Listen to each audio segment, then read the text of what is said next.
the sounds block, which are third down on the list, add volume and a audio output to the code. So here's a basic code I've put. When the sprite's clicked, it'll play the sound meow. Now I've got a drop down there. At the moment, it's only got meow loaded and the ability to record my own voice. There are lots more sounds, but it just loads up that one initially to save a bit of speed in the initial load. So when I click on him, he'll play meow. If I go to this, rather than the code tab or the costumes tab, there is a sounds tab. So if I look in there, it shows me what the sound meow looks like. It gives me the waveform. I can have a preview of it beforehand. I can adjust it and edit it and put all sorts of different effects onto it.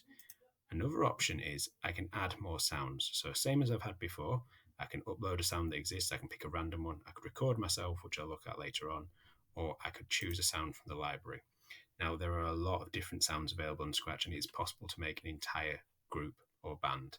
Now, they've got individual notes, and they are divided up because the length of them is tricky to spot straight away. I'm going to pick a loop, and I'm going to have the dance funky loop. You see from the waveform, this is quite a long one. So if I go back to my code, I could have a listen to it first, but I'm going to be adventurous. I've now got dance funky is there. So when you click the sprite, it'll play dance funky until done. So that's giving me another option of a sound. I could then go in again. I could pick another sound. I could have a search through the lists. I've got voice ones, I've got percussion, I've got space, I've got the wacky noises. Some are sound effects, some are music. You can get an advanced preview of what they would sound like. So I'm going to have in there, I'm going to have a hand clap. That's a bit short. I want maybe a drum buzz. I'll have that one in there as well. So that one's a bit there. And I could now start writing my code. And this is where the sequence becomes hugely important, because I could bring across drum buzz. Again, I could change it I want to. So I'm going to start off with a drum buzz, and then it'll be dance funky. Again, because of sequence, it'll play the drum buzz, then it will finish that sound, then it will start the dance funky. So let's just check that works. Okay, that's working nicely.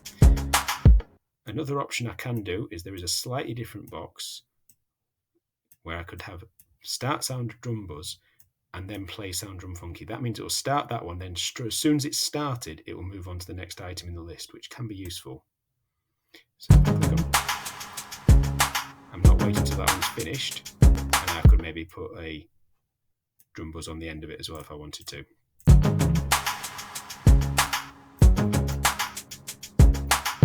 This becomes incredibly useful as well when you start combining other blocks into it. So I could have, when space keypad is pressed, I could have a different sound. I could have a drum buzz put in there as well. So now I'm playing.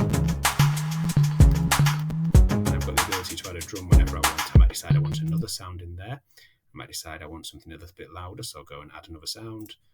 I'll go and pick out some sort of effect. This time I might have, that sounded very loud. That'll be good. Put that one in. And I'll change that there to connect. So I'll play my sound. At any point I can play a little connect noise. Again, if I wanted to be really funny, I could take that one off and there, and I wouldn't have to wait for it to finish until I hit it again, so I could really keep playing that. Rather than with this block, having to wait till it finished before being able to play it again. So I could have multiple going at the same time. Obviously, I can combine these all effectively and have them onto different keypads or different button presses or different movements. So I could have all sorts of different sounds going on at the same time. Have a look in the projects for one of the sound options and making a bit of a band. And there is a possibility to link this with video sensing to make a drum kit using your hands.